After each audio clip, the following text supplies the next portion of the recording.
بسم الله الرحمن الرحيم الحمد لله رب العالمين والعاقبة للمتقين والصلاة والسلام على رسولنا محمد وعلى آله وصحبه أجمعين السلام عليكم ورحمة الله وبركاته Hürmetlik televizyon körgüçü kırındaşlar, sual ve cevap namlıq programımızın ikinci sani arkalık sizler bilen yeni yüz görüştük. Bu programımızda muhaciretteki halkımızın akide, ibadet, turmuş ve muamelat qatarlıq cihatlarda düz kelgen yoki qilmoqchi bo'lgan ishlarning islomdagi hukmini bilmoqchi bo'lib so'ralgan savollarga javob berib o'tamiz. Programmamızın aziz mehmini Sharqi Turkiston Ulamolar birligi raisi vakili Mahmudjon Damollam, riyosatchi men Abdulahad Ujat. Hurmatli ustoz, programmamizga xush keldilar. Qizg'in qarshi olamiz. Qimmatli vaqtlardan chiqarib programmamizga kelganlik uchun rahmat aytamiz. Damollam, bugünkü programmamızdaki birinci suali asr yoki asrlarni qutudurishning islomdagi hukmi nima? Farzmi? Agar asr qutudurish farz desak, kimlarga farz degan savol bor. Bu bizningki televizor ko'ruvchimizga talabidan kelgan savol. Bunga qisqacha javob berib o'tsalar. أعوذ بالله من الشيطان الرجيم بسم الله الرحمن الرحيم الحمد لله الذي أنزل على عبده الكتاب ولم يجعل له عوجا وصلى اللهم على سيدنا محمد النبي الأمي وعلى آله وأصحابه ومن تبعهم بإحسان إلى يوم الدين ثم أما بعد السلام عليكم ورحمة الله وبركاته. Aleyküm السلام ورحمة الله. Allah subhanahu wa ta'ala bugünkü bu sual cevap filgramımızı yüzümüz ve şundakla Müslüman karındaşlarımız için menfaatlik bir ilim, menfaatlik bir paydını bizge nisip kılışını Allah subhanahu wa ta'ala ümit kılımız. Ben bu sualı cevap veriştim burun. İşkeğiz biz bu sualını yak bu filgramı sual cevap tariqasida başlap bugün iki insan oldu. Davamlaştırıştık asaslık maksatlarının biri biz Müslümanlarınki kallısını çetiş emez, belki Müslümanlarınki, karındaşlarımızınki ve şundaklı özümüzünki İslam'a bağlan düşüncemizni texim kengaytiş, kallımızın texim etiş maksat. Bazı karındaşlarımız mümkün malum meselelerde bizning İslam alimlarininki fikrininki xilma-xil bo'lganligi bunu o'tirib qo'ygan vaqtda bir xil gap qilmadi yoki ikki xil gap qildi yo uch xil gap qildi deb tushunib qolish ehtimolligi bor. Chunki biz burundan ashunda ko'pincha holatda bir xil qarashni o'rgangan yoki bir xil qarashni anglagan. Ashundaq bo'lib kelgachga kallamizda nurg'un masalalarga qarta qarshimiz, tushunchamiz bir xil. İkinci bir qarashni bir odam o'tirib qo'ysa yoki biz burun ko'rmagan ibodatlarda bo'lsin, masalan, ma'lum muomala ishlarda bo'lsin, boshqacharoq, xususan ibodatlarda boshqacharoq uslubda, bizga o'xshamaydiganroq uslubda ibodat qilganini ko'rsak, buni xato tushundigan, azabli ish qildi ekan mavla, biz manda qildik, bu to'g'ri qilmaydi ekan deb tushunib qoldigan shunday ahvollar bor.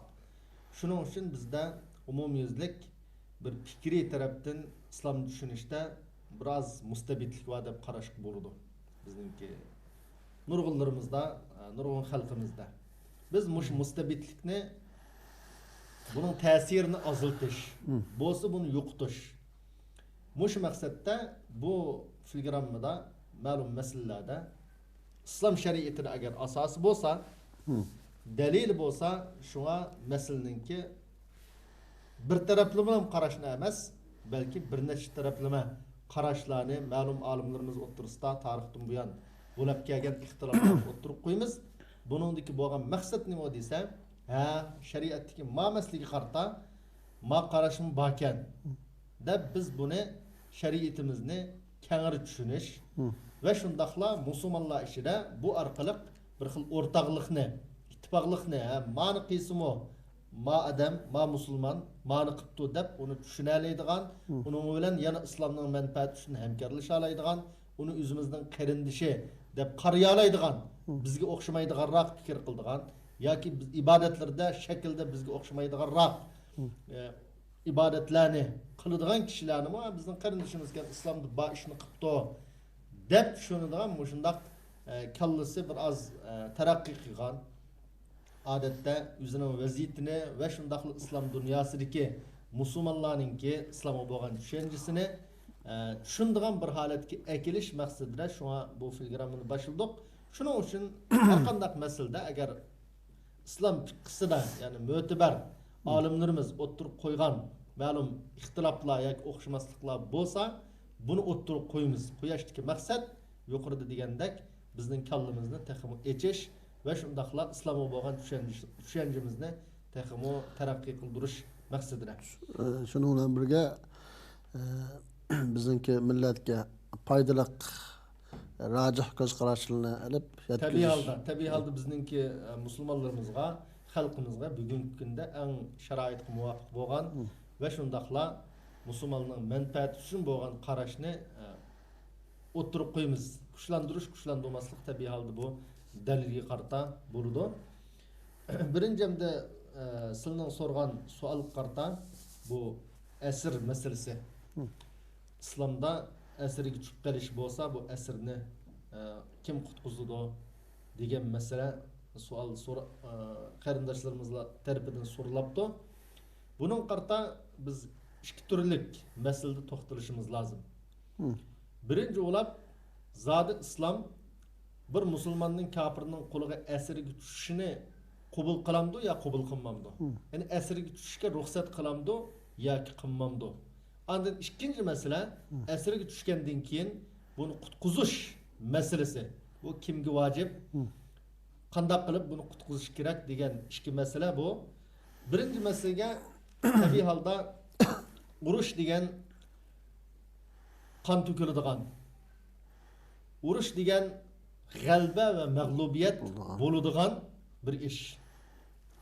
Payg'ambarimizning urushida bo'lsin, keyingi ta bugungacha bo'lgan urushlarda bo'lsin, musulmonlar bilan kofirlar o'rtasida urush bo'lsa, bundaq urushlarda musulmonlar ma'lum vaqtlarda, ma'lum sharoitlarda musulmonlar g'alaba qilgan va ma'lum vaqtlarda hatto Rasulullohning zamonasida musulmonlar mag'lub bo'lgan.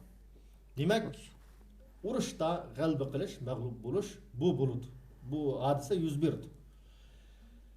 Ondan musulmonlardan kofirning qo'liga asirga tushib qoldi, ma'lum bir urush bo'lib degan masala tabiiy holda urush bo'lgandan keyin bu kelib chiqadi.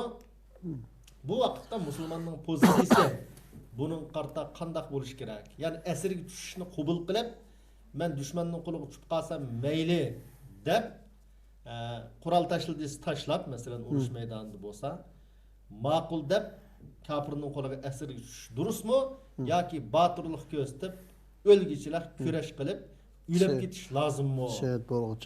Shahid bo'lg'ichilar urush lozimmi? Deyilsa, bu vaqtda islomda bizningki payg'ambarimiz sallallohu alayhi vasallamning zamonasida sahobalarda bir vaqalik yuz bergan.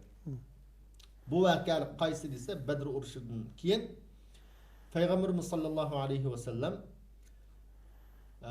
Asim ibn Sabit al-Ansari radhiyallohu anhu boshchiligida 10 kishilik bir qo'shinni Makka mushriklarninki ahvolini kuzatish, ya'ni musulmonlar qarshi turayotgan mushriklarning ahvolini kuzatib, ularningki xabarlarini egallash, musulmonlar qarta qaytar bir hujumga bular o'tmamdi deb mushu yani jasuslik qilish, yani Rasulullahninki jasuslar bo'lish sifati bilan 10 kishilik bir qo'shinni payg'ambarimiz sallallohu alayhi vasallam avatgan.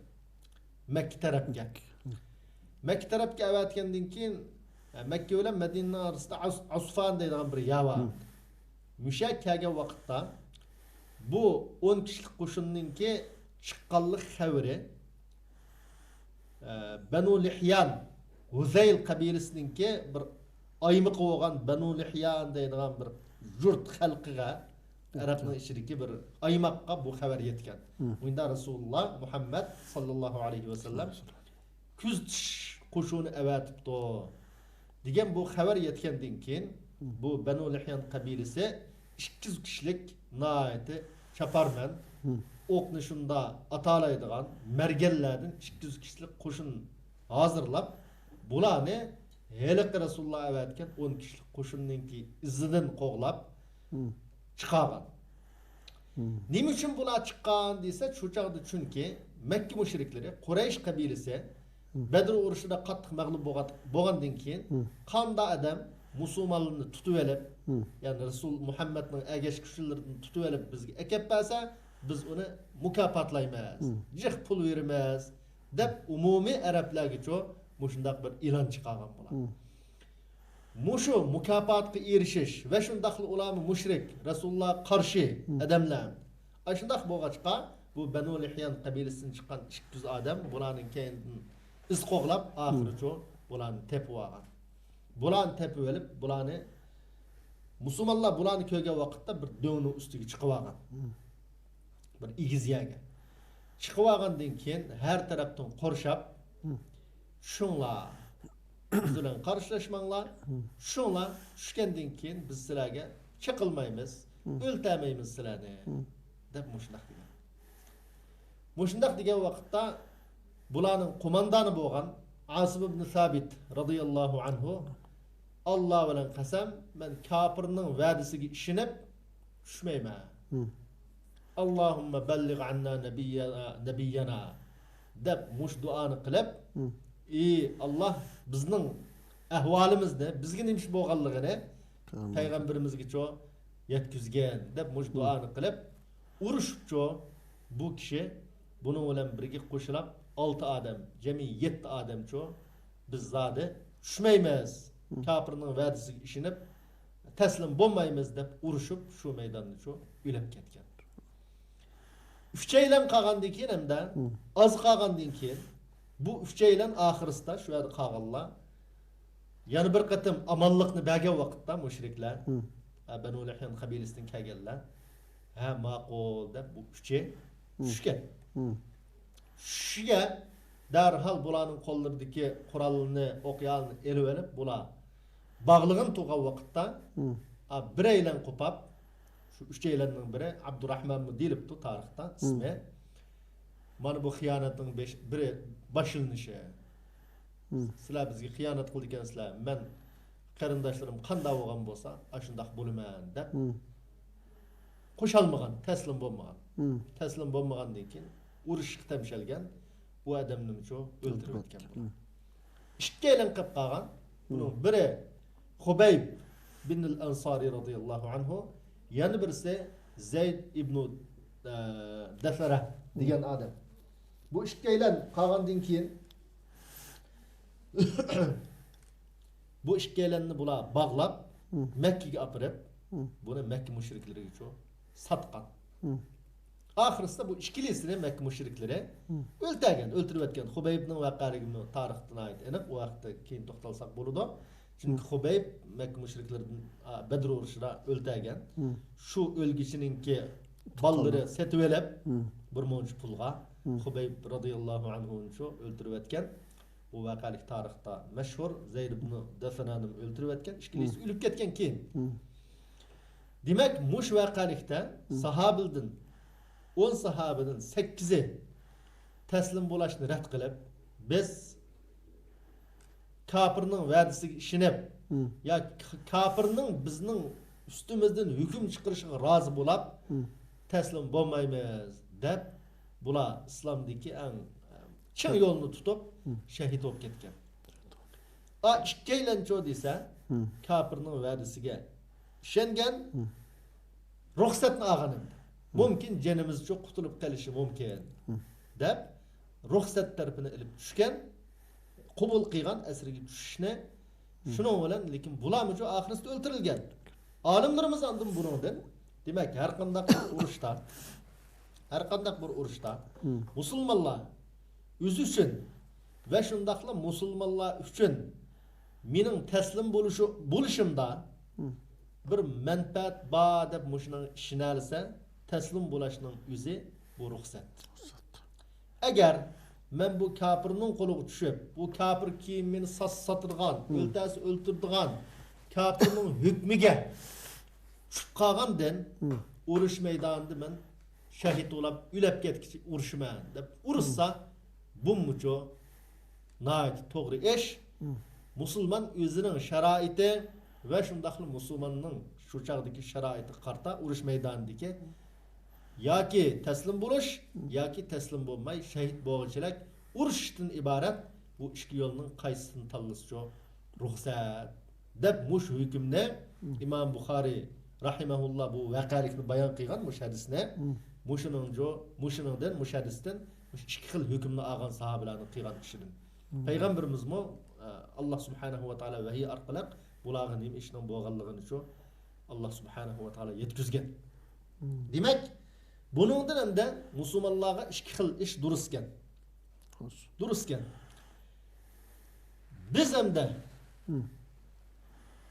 biz masalan burungi zamonlarda hozir shunday o'ylab ketamiz. Kommunizm kelgan vaqtlarda 49-yillari masalan shunday ojiz kelgan. Şu vaqtda nurg'un xalqimiz nodonlikdan dushmanning ne kadar rezilligini uqmay hem irodali kishilar o'ltirilib shu zamonlarda xalqimiz ba'zilari qarshi degandek bu dushmanni shunday vatanga kirishiga ruxsat qilib ekan. Agar shu vaqtda mushu islomdagi mush hukmlarni, mush tushunchalarni xalqimiz yaxshi tushungan bo'lsa, bilgan bo'lsa, agar bir 100 ming adam, 50-60 ming adam o'lsak o'limiz zodi deb qurud nima bo'lsa elib qurol olmagan taqdirdimi? Düşmanga shu chaqda o'lsak o'limiz mush maydonda dushmanning vatan besib kelishini to'saylar, buning qarshi turlar deb kurash qilgan bo'lsa, balkim dushman u chaqda cho'qim besib kelmasligi mumkin. Ma'lum adam, kichik adam qurbon bergan bo'lsa. Lekin jiq odamcho qurbon berish ruhi tuvan bo'lganligi ham shundaqli islom tushunchasi tuvan bo'lg'achqa xalqimizda nurg'un nodonlik bo'lg'achqa nurg'un qurolliq azsandiki odamlarimiz chet elga chiqib ketganlar bo'lgan ham aldanganim dushmanga.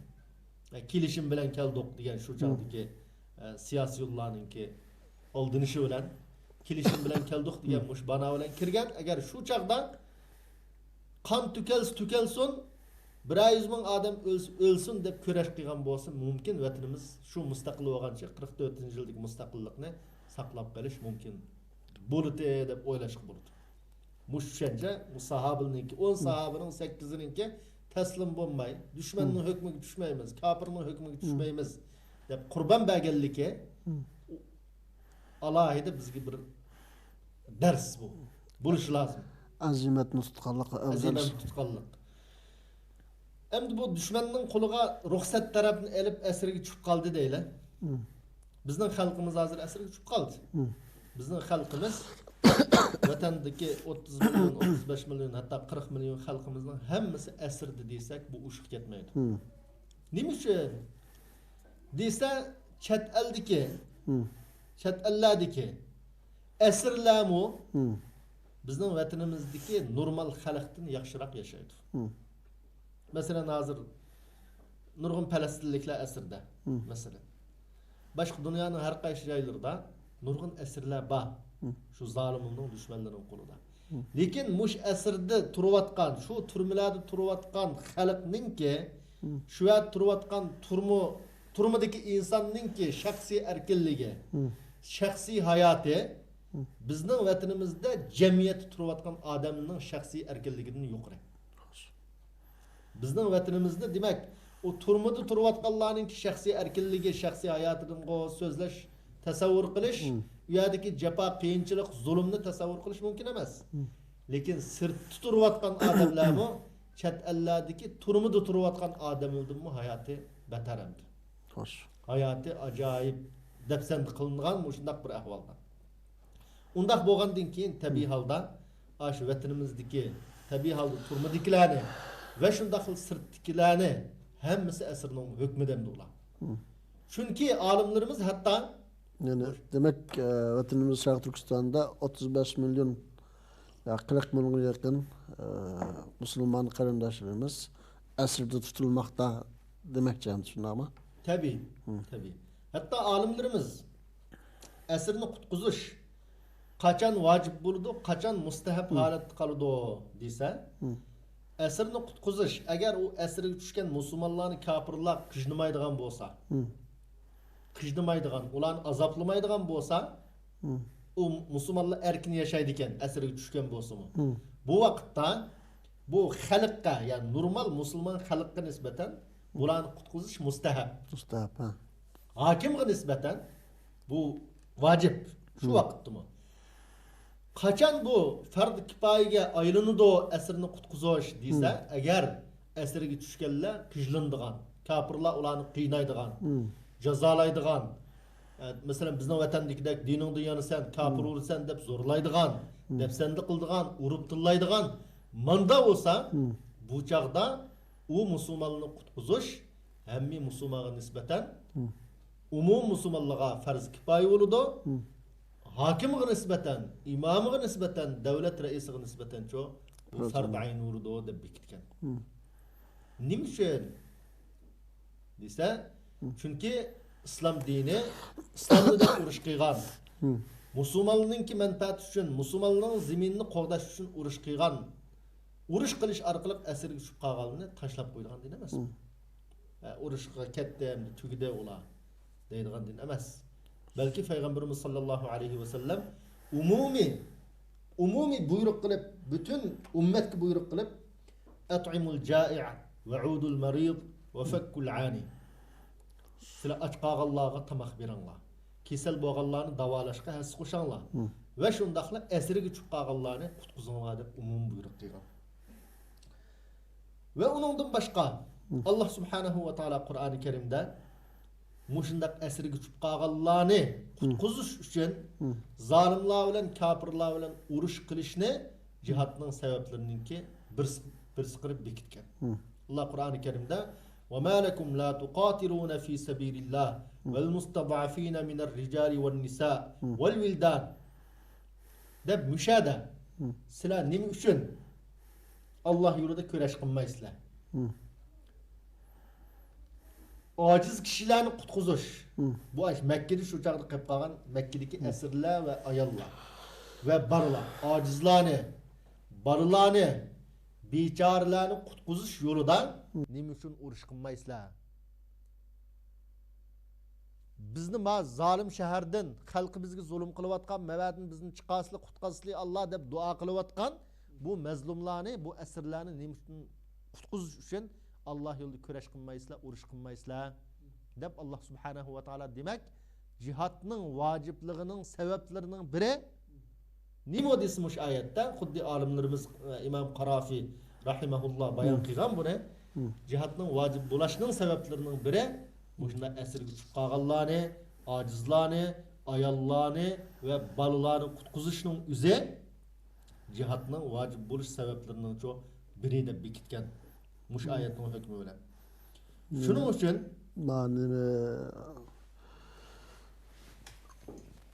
والذين آمنوا ولم يهاجروا ما لكم من ولايتهم من شيء حتى يهاجروا وإن استنصروكم في الدين فعليكم النصر. Bu ayette mi? Tabii bu ayette mi çıkıyor? Şunu Kurtebi rahimullah aleyh İbn Arabi bunun bütün mal sarıp kılışılamdı. Kolun kanda işkese bunu ve istensarukum fid dini fe aleykumun nasr. Yani bula dinni dep esir oldu. Dinni dep siladın çok kutquzishini talep kıldı. Anda boğan degen siladın gerdinligi kutquzish lazım degen. Bunu kim kutquzdi demde? Degan bir mesele çıkdı bu yerde. Bu esirlarni kim kutquzdi dese eğer tabii halda bu devletning mas'uliyeti. Devlet qilishga tegishli ish. Chunki shu devletni qo'g'daymiz, shu devletdagi zaminni, musulmonni qo'g'daymiz deb asirga tushganlar bu musulmonlar. Unda bo'lgandan keyin birinchi bo'lib bu mas'uliyat devlet kuchishidi.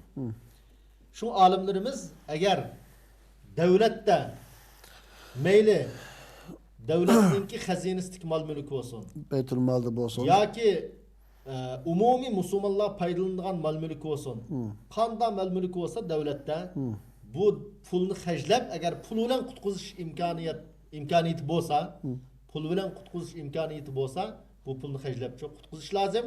Agar bu pul yetmagan vaqtda umum musulmonlarcha osh asrni qutqizish uchun har odam o'zining kuchining yetishicha pul chiqarish lozim deb bekitgan.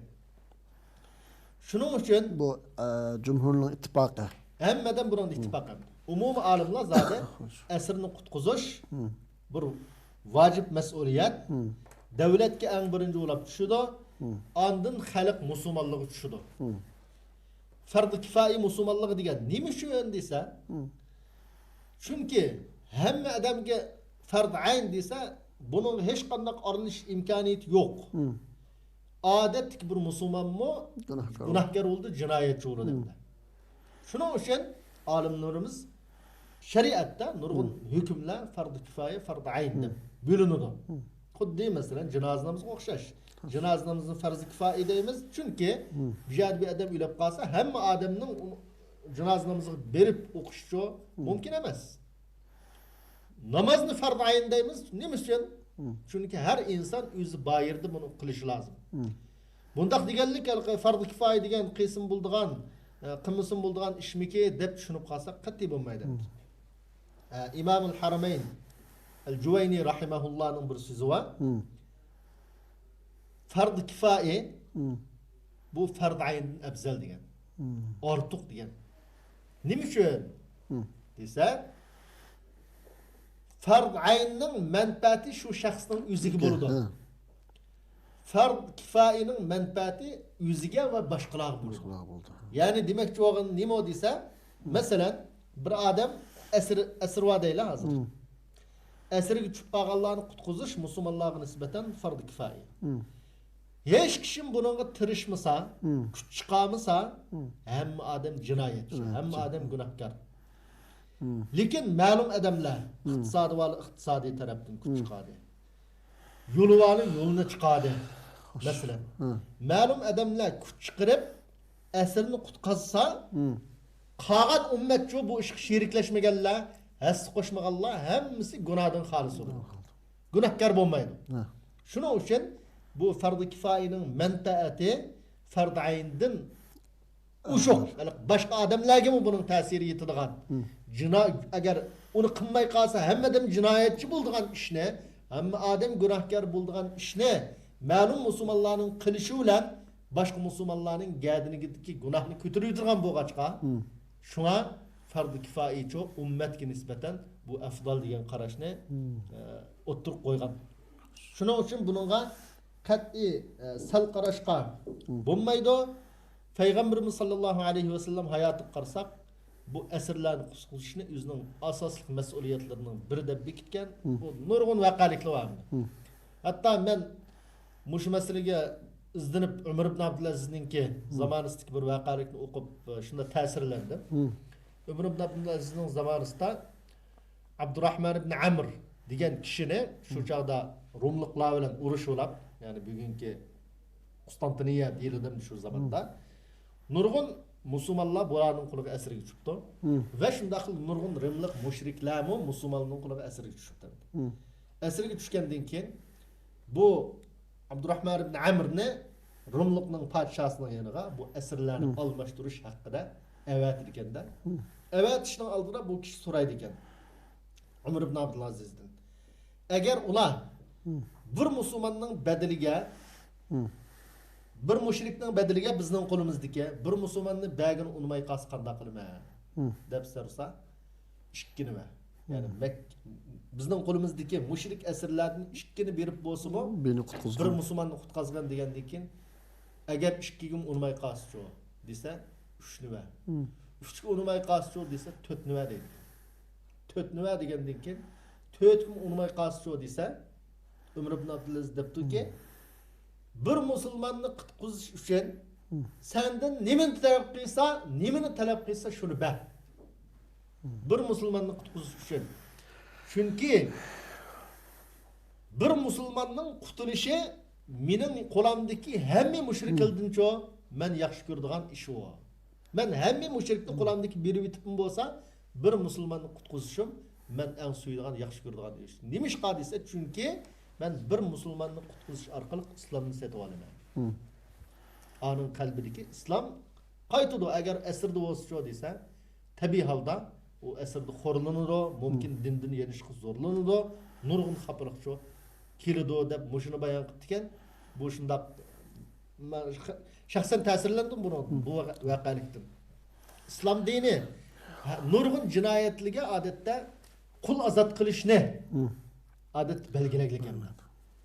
Tabi halda erkin hör boğan bir musulmanın ki esirge düşüp kaliş arqılık kulluk aylanıp qalgan bolsa, kul bolup qalgan bolsa, bunu qutquzish emde bir tariqi evla vacip, bir tariqi evla ço fardan.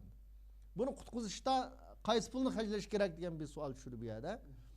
Olimlarimiz bu haqda ishkili zakatninki hajlash 8 tur va shu 8 turning ishkilisiga tushdi bu asrni qutquzish. Fi sabilillahim tushdi Allah yo'lida degan buningmi asrlarni qutquzishni mushundan hajlashkim bo'ladi va shundaqla va fi riqab deb ba shu qul azat qilishga hajlashga bo'ladi deyilgan zakatninki bir turi hajlaydigan ya'ning bir turi bu musulmonlarning asriga tushganlarni bu turi bilan mucho hajlash durust va hajlash shu vojib deb o'ttirib qo'ygan. Shuning uchun zakatli bo'lsa zakatni qanda zodi pul bilan bularni qutqizish mumkin bo'lgan bo'lsa pulni hajlash lozim. Vaqti kelsa hatto olimlarimiz urush qilishga imkoniyat bo'lib musulmonni qutqizish uchun urush qilib qutqizish lozim. Urush qilishdan boshqa yo'l bo'lmasa deb mushuni o'ttirib qo'ygan. Demak biz bu yerda birinchi bo'lib vatanimizdagi xalqimizni ve şundaq dünyanın başka yerlerdeki bizning qarindoshlarimizning asriga tushgan insonlarni xususan bolalar olsun, ayollar olsun bularga zakatni berish orqali qutqizish vojib. Ashni qila oladiganlar bo'lsak ve shundaqli sadaqa versakim durust. Yani qo'limizdan nima ish qilish kelsa mush ishni qilish orqali mayli shaxs olsun, mayli tashkilot olsun, har qanday odam qutquzishga tirishchanlik qilishi vojib. Shuning bilan birgalikda men tavsiya qilib qo'yadigan bir nuqta mishada biz chet eldagilar hozir hech qanday bizning vatanimiz bo'lmagan ekan, davlatimiz bo'lmagan ekan, davlatimiz yo'q. Nurg'un masalalarda qo'limizdan kelmaydi. Davlatimiz bo'lmag'achqa. Shuni biz hammadan bak shu davlatimizni qo'limizga olishga tirishishimiz lozim. Davlat bo'lgan vaqtda nurg'un ishni qilgan bo'ldi ekan. Buni hamma xalqimiz his qilyapti. Lekin mush asr masalasida chet eldagi u ham bu yandagi asr masalasida biz o'zaro birimizni qamchilaydigan, birimizni so'qidigan, uning obro'yini tushirdigan, asrni palani qutqazmadi, pustani qutqazmadi, qutqizish lozimdi. Kimning qutqazg'isi yo'q? Albatta hammamizning qutqazg'isi bor. Lekin qutqizish uchun bunga davlat kerak ekan, nurg'un millionlagan iqtisod kerak ekan. Shu qarshi boshqa davlat bilan so'zlashadiganga kuch kerak ekan hamda. Ba'zilar shu bizningki sahada xizmat qilayotgan tashkilotlarni davlat o'rnida kurab qilib yoki shunday kurab hamda cho'ng bilib shular qutqazuvdi deb hujum qiladigan ahvollar bor. Men bu vaqtda masalan buni anaqa ulamolar debdi buni qutqizish har qanday bir badanga qanday vacip bir derham pul qamıg'ıçılık iqtisodiyotni chiqarish kerak deb shunday hukmni biribdim. Tabiiy holda hamma odam buni kuch chiqarish lozim. Har odamning mas'uliyati bor. Lekin yoki hech qilmay turib yoki cho'ng umid kitib masalan qilinmaydigan ishni xuddi qo'lda pasporti yo'q odamni nima deb hajga borsan, nima ish hajga bormiding deb bugungi kunda masalan ayıplig'in olmaydimdi. Chunki uning bordigan vositasi, vasilasi yo'q. Xuddi shuningdek hamda bu bir vojib ish bo'lsa-mu, qilishga tegishlik, buni qiladiganga kuch-quvvat, vasila, vosita bo'lmasa, qiyg'in olmaydimda. Shu bu halqa o'zaro birimizni tushunganlikdan, sizlar degandek ahvollar chiqyapti yani. Biz-bizimizga o'zaro tushunolmay, dushman ko'zidan qaraydigan yoki ish qilmaydi deb tahmin qilgan ahvollar. Buningda biz vaziyatimizni, dunyo vaziyatini, o'zimizning ahvolini yaxshi tushunishimiz lozim. Hamma xalqimiz. Bu vaqtda masalan mayli Turkiyadagi olsun, mayli Yevropadagi olsun, hammadan biraz kuchab beqig'liq. Men hatta surishti qilib baqdim masalan. kim bor, qaysi davlat bor, kim qabul qiladi deydigan gap bo'ldi ekan. Bunda gap chiqsam. To'xtab qolamiz endi. U ya bizning davlatimiz bo'lmagan ekan, bizning zaminimiz bo'lmagan ekan hozir. Shu nurg'un ishni haliqa qilolmay qoldi ekanmiz hamda. Lekin qilolmay qolishning o'zi bu shutur velishqa sabab bo'lsa bo'lmaydi. Chuqum qo'limizdan nima ish kelsa tirishish lozim, to'xtamaslik lozim hamda. Mas'uliyatimiz tirishish, zerikib qolmaslik, sal qaramaslik bu gadinimizdagi bir mas'uliyat deb tunish har bir insonningki. Oldin Alloh subhanahu va taolo inshaalloh bir osonlik bersa, bizningki mayli Taylandniki, mayli boshqa yerdagi asirga tushib qolgan turmalardagi qarindoshlarimizni Alloh subhanahu va taolo bir qutqizishga imkoniyat, fursat ato qiladi hammamizga. Endi davolab yuqorida vatanimiz Sharq Turkistondagi 35 milyon 40 milyon xalqni asir deb shunday dedi qamda. Buni qutqizish hamda bizning davlatimiz yo'q. Vatandagining ahvoli hammamiz bilgandek ayon. Chet elliklarga tushudamdi bu. Xo tashkilot olsun, xo shaxs olsun, boy olsun, o'quvchi olsun, qanday bo'lishini qatnashadi. Bu haqda hamda biz nima ish qila olamiz? Masalan, shu'luga qutqizish uchun qanday xizmatlarni qilish kerak? Masalan, ilgari bo'lmasa namoyish o'sicha qadam chiqdi, hozir chiqmaydigan bo'lib qoldik. Ba'zi faoliyatlar burunqidek aktiv emas. Uyda o'tirib butunlay ishlarimiz WhatsApp, Facebook'lar, boshqalarni tanqidlash, u bu degan ahvollar bo'lib qoldimda. Hammamiz haliqa boshqalarni tanqidlash orqali o'zimizninki mas'uliyatdan qochishga kunab qoldik hamda. Shunga masalan xalq qulash sifatimiz bilan yoki har birimiz vatandagi xalqimizning diniy qarindoshi bo'lish sifatimiz bilan biz nima ish qilish kerak yani degan haqda qisqacha tushuntirib o'tsalar, madam ular bizning asl qarindoshimiz ekan, buni nima ish qilish kerak hamda.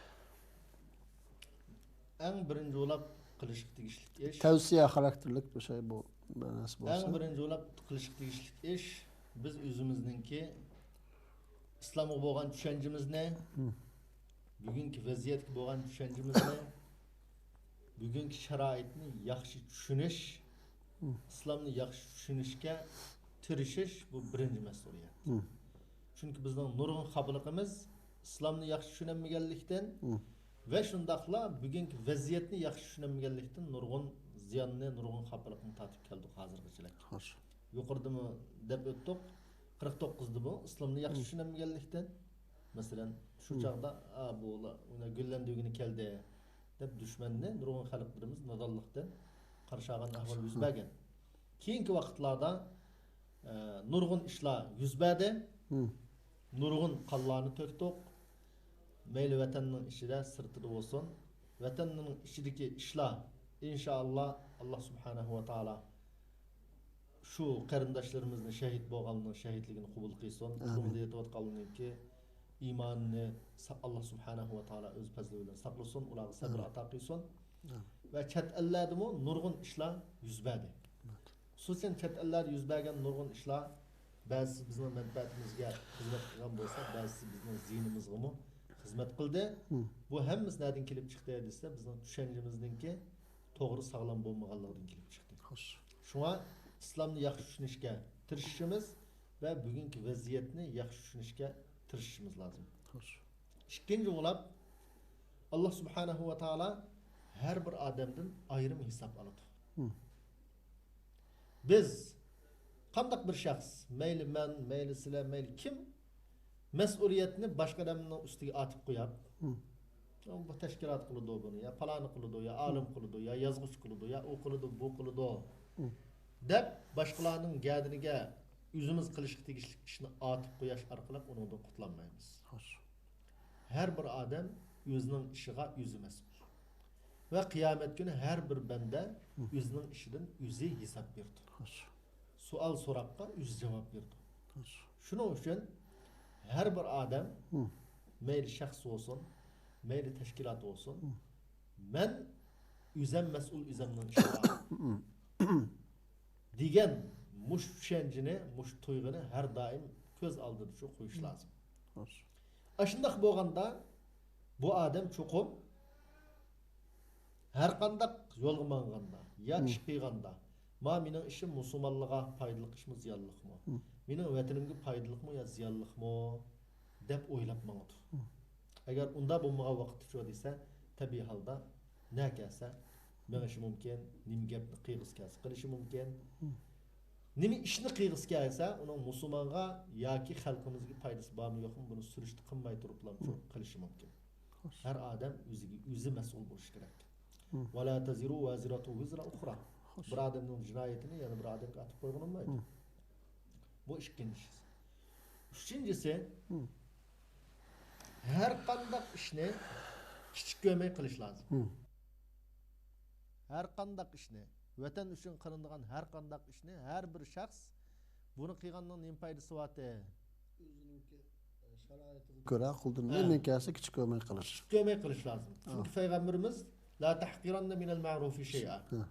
Sen yaxshi ishdan har qandaq ishni haqir sanama, kichik ko'rma deb buyurgan bizga. Unda bo'lgandan keyin bizda huquq shundaq bir tushuncha bo'lish kerakki, xuddi yana bir hadis bor. Bir odamningki yo'ldagi bir daraxtning tikinini elib etganlikdan musulmonlar azar yetkazadigan Allah subhanahu va taolo u odamning gunohini mag'firat qilib jannatga kirgizgan deb bor. Demak, bir tikanchaqliq bir narsani musulmonlarning yo'ldan jiroq qilgan odamni Allah subhanahu va taolo mukofotlab bu jannatga kirgizibdi. Bugünkidek kunda şu bizning vatanimizdagi şu xalqimizning beshidagi zulmni ko'tarishga, zulmdan bu xalqni qutqizishga mayli bir og'iz gap bilan ya ikki xur xat bilan yoki bir lira pul bilan xizmat qilgan odamning mukofotini Alloh bermasmi? Onu mu qilmasan adamning sonini avtitqayasi bilib kichik o'simi turib berish yani hech olmasa. Albatta, vazkuru iz kuntum qalilan fakassarakum deydi Qur'oni Karimda. Musulmonlar xitob qilib, o'zingning az vaqtini eslanglar. Burun shunda azdinglar, Alloh sizlarni ko'p qildi da'vatlar. Bu bir musulmonningki jih ko'p ko'rinishi bu bir dushmanga nisbatan tahdid bu. Xo'sh. Dushman alayda ansiraydigan, qo'rqaydigan ish bu. Lekin biz zerikib qilib namoyish qilib baqdik, uni qilib baqdik, buni qilib baqdik, foydasi yo'q ekan deb hamma ishdan zerikib tashlab shuni uyda o'tirash bilan nimaga erishmoqchimiz? Bugungi kunda xalqimizda shunday bir xil umidsizlik qopildi. Ma'lum insonlarni yoki xali ko'p insonlarni umidsizlik qopildi deyish bo'ladi. Bu yerdagi bizning talab qilinadigan ish la yukallifullohu nafsan illa ma ataha. La yukallifullohu nafsan illa wus'aha. Qur'oni Karimda har qanday nafsni Alloh subhanahu va taolo shu nafs taqat qila oladigan ishqa Alloh buyurdi. Taqat qilolmaydigan yoki hozir qo'ldan kelmaydigan ishqa Alloh subhanahu va taolo buyurdi. Unda bo'lgandan keyin biz har qanday ishni mayli gap bilan, mayli az pul bilan, mayli ish harakat bilan shu xalqimizga qilinayotgan zulmni pash qilish shuning qatoriga kirdi. Şu zulm qarshi turish shuning qatoriga kirdi. O'zimizni tarbiyalash shuning qatoriga kirdi. Bolalarimizni tarbiyalash shuning qatoriga kirdi. Mushuraning hammasi bu bir bino desak, masalan, vatanni ozod qilish, cho'ng bir bino qurilgan vaqtda undan qiyin bo'lgan ish desak, hammasi bir qishamda. Eng yuqorisi vaqtga qo'l qurollanib kurash qilish, bu eng yuqorisi qilish tegishli ish. Lekin şu yerga bag'ichlab nurg'un ish var endi. Faqat ashundan qitna deb o'tirolmaslik. Yani o'zi qilinmagan ishni hozir qilinmagan ishni oshini qilitim men boshqani qilmaydim degan odam cho'qim vaqti kelsa shuni qilmaydi. Shuni qilmaydi. Chunki Alloh subhanahu va taolo muvaffaq qilgan odam qila oladi. Bir ibodat bu, eng katta ibodatning biri. Bu katta ibodatni qilish kerak, kutish kerak, lekin uning sharoit ko'p bo'lguncha uning tuvan bosqichini qilish kerak. Shu nishonga yetishga uul soldigan, shuning binosini temini qo'pirdigan nima ishni qilamiz shuni qilish kerak. Shuning uchun haliqi bir hadis bor payg'ambarimizdan: "El jannatu aqrabu ila ahadikum min shiraki na'li wan naru mithlu zalik." Cennet sanның birinligi nisbeten özünün aygınınki jipidimi yaqin. Xo'sh. Davzaq mı aşına o'xshash dedi. Demek bir müminge nisbeten cennetning yo'limi shundoq yaqin. Shundoq davzaqning yo'limi uchun yaqin. Shuning uchun Alloh subhanahu va taolo bizdan o'lib ketib qolsak, biz ma'lum ishni qilolmay o'lib ketgan bo'lsak, nima qilsa ishni qilmay o'lib ketdim deb uni hisob qilmaydi. Balki biz qila oladigan ishni qilmasak, tirishmasak, shundan Alloh subhanahu va taolo bizdan cho hisob oladi. Shuning uchun men ay kat ishni qildigan odam uningdan boshqani qilmayman deb o'ltasak, ajal kelib o'lib ketsa qanday qilamiz endi? Alloh subhanahu va taolo hech kishimga siz ham 60 yil yashaysiz deb xatvaga yeri yo'q biz bandiga. Bugun ya atı ya hozir o'lib ketishimiz mumkin. Mushari so'zlab o'lib ketsak ketamiz Allohdan kelsa. İza jaa ajaluhum la yastakhiruna sa'atan wa la yastaqdimun. Kelgan vaqt 1 minut kechikmaydi u. Shunda bo'lgandan keyin har bir mu'min, har bir musulmon xuddi ajal uningga hozir at keldigandek mushundaq yashash lozim bu hayotda. Mushundaq yashagan vaqtda andın çok gayet yeter. Şu İmam İbn Hajar al-Asqalani rahimahullah Muşaris'in şerhisinde Müslüman bendige nispeten cennetin yolu şundak yakın, devzakның yolu çok şundak yakın. Onda bo'lgandan keyin her qanday yaxshilikni qilishda tüven kömey qilish lazım dedi. Her qanday yomonlikdan saqlanishda uni kichik kömey saqlanish lazım dedi. Şunun için biz vatanını azat qilish yo'lida, xalqni zulmdan qutqizish yo'lida har qanday ishni çok qo'limizdan kelgan kichik sanmasligimiz lazım. Bunun foydasini nima demasligimiz lazım. Foydasini ma dunyoda ko'rmasa qiyomat kuni ko'ramiz. Xuddi tikanni elvatgan odam jannatga kirgandek. Haliq ishni sug'urib qo'ygan ayol jannatga kirgandek. Bir ishning hayotini saqlab qolish uchun ustab ketgan ishni sug'urib qo'yib davzaqqa mahkum bo'lgan shunda buzuq bir ayol jannatga kirgan payg'ambarimizning hadisi bilan.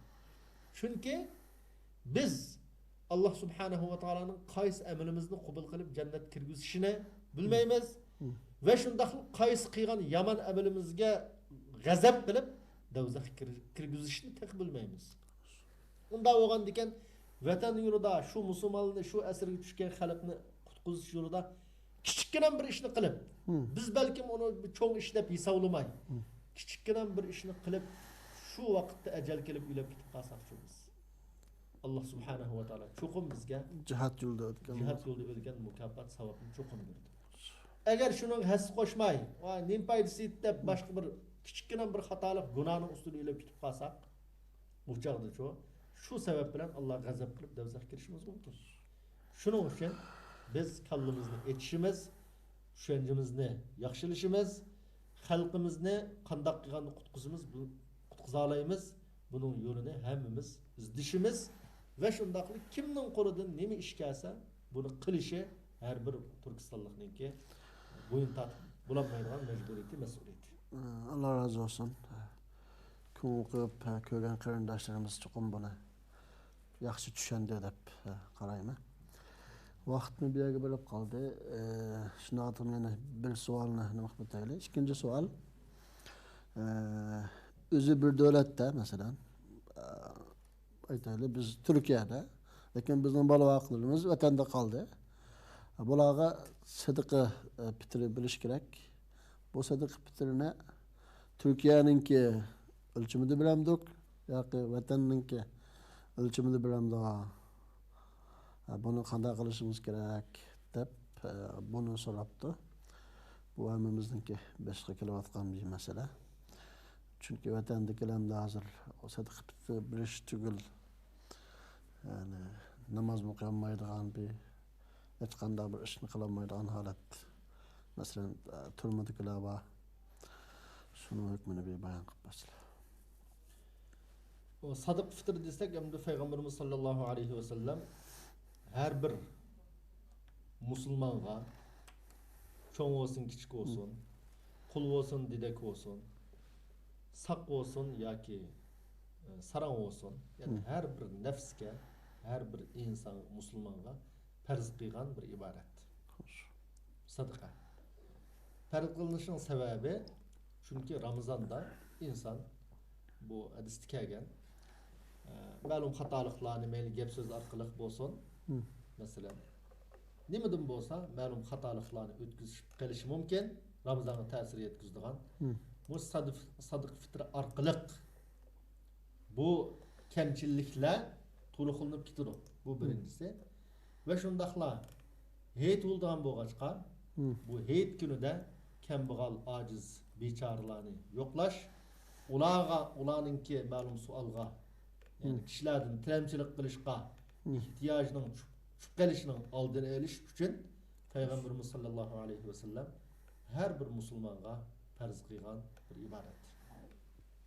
Shuning uchun har bir musulmon, hatto kambag'al bo'lsin, hatto sadiq fitr loyiq bo'lgan, shuni elib yeydigan odam bo'lsin-mi, buni berish lozim. Chunki har qanday bir odamning shu hayit kunisi, hayit kechasi yegidek narsa bo'lsa, bu odam sadiq fitrni berish vojib degan olimlarimiz. Shuning uchun buni berolmaydigan kambag'al yo'q hamda. Shu har qanday iqtisodi yo'q kambag'al odammi cho'qim sadiq fitrni berishi lozim. Bu birinchi nuqta. Ikkinchi, qandaq bir odamda vatanda qolgan bolalarga bermoqchi, o'zi bu yerda qaysi shaklda berdi desa, birinchi o'lab sadiq fitra vatan vojiblik tarafida vatanda qolgan bu odamning masalan mavada darsi va yo anisi va cho'ng balları olsa, yani balag'atga yetib bo'lgan 15-20 yoshlik balları olsa, bu ballarning gadindagi sadiq fitrini berish ma ata-onaga yoki darsiga vojib emas. Bu birinchi nuqta. Hamma ballarning sadiq fitrisini berish vojib emas madamga. Faqat kimga vojib desa, kimning sadiq fitrisini berish lozim desa, kichik ballar bo'lsa. Kichik ballar bo'lsa, bu kichik ballarningki sadiq fitrisini berish shu darsiga vojib bo'ladi, jumhurning qarshida. Shuning uchun ballari kichik bo'lib qolsa, buninkini bas bo'ladi. Berish dadaga tushadi. Qandaq berdi? Ammo masalan balog'atga yetgan bolalar yana bo'lsa-mi, tutib qolgan bo'lsa, buni qanday qildi? Tutib qolgan bo'lsa, berish vojib emas madadaga. Agar endi savob umid qilib, shu bolalarga savob bo'lsin, men bo'lsin deb bersa, Alloh savob berdi buni. Allah savob berdi. Chunki avada turma kirib qolgan odam u zalimning sababidan uni qilanmadi. Uning jinoyati shu zalimga, turmaga sulg'anga. Shuning uchun u odamning gadiniga vojib emas, turmadagi odamning gadiniga. Chunki u odam u yerda qilanmaydi uni. Qila oladigan sharoiti va bo'lish lozim. Agar shu bolalarning nomidan turmaga kirib qolgan yo darsi yo bolasi bersa, savob bo'ladi inshaalloh. Bunun savob bo'lishi shak yo'q. Lekin vojibmi, vojib emasmi desa, vojib emas. Kichik bolalarning nomidan yoki shularningki atab sadiq fitr berish vojib bo'ladi degan qarashga berib muomala qilsak, berish vojib. Qanday birdamda? Va Turkiyaninki sharoiti bilan o'lchash lozimmi yoki vatanning sharoiti bilan o'lchash lozimmi degan masala qarta bu sadiq fitr degan badanga vojib degan olimlarimiz. Yani badanga degan har bir shaxsning o'ziga. Yani nafsga, har bir jonliqqa. Har bir jonliqqa vojib bo'lgandan keyin shu jonliq nada bo'lsa, shu yerning sharoiti bo'yicha, shu yerdagi qimmat bo'yicha bas bo'ladi inshaalloh. Albatta Turkiyada bo'lgan bo'lsa, bir odam Turkiyada o'shalik musulmonlar qanchalikni belgilagan bo'lsa, shuni berish lozim. Bir odamning ashunda ushshaq ballari vatanda ekan desak, vatanda bo'lgan bo'lsa, bu shu vojib bo'lgan badan, nafs, jon ashada bo'lgan bo'lg'achqa, shu yerdagi o'lcham bo'yicha bersa inshaalloh Alloh qabul qiladi. Inshaalloh. Vaqt tushib qoldi. Rahmat, Allah razı olsun. Allah razı olsun. Allah subhanahu ve taala inşallah to'g'ri so'zligini nisib qilsin. Amin. Xatolik bo'lgan bo'lsa Alloh afu qilsin birinchi o'lab, ikkinchi o'lab, yana xatolik bo'lgan bo'lsa buni darhol yeni chiqib tayyor. Hürmetli qarindoshlar, bugünkü savol javob nomli programmamiz mushada oxirlashdi. Yana kelar hafta ko'rishmak umidi bilan hammalarni Alloh taologa topshirdik. Agar savol bo'lgan bo'lsa, bizningki Facebook adresimizning Messenger yoki telefon nomeri orqali avasana bo'ldi. Bizningki ishxonaning telefon nomeri shu Facebookda bor. Inshaalloh. Hammaga Allohga topshirdik. Assalomu alaykum va rahmatullohi va barakatuh.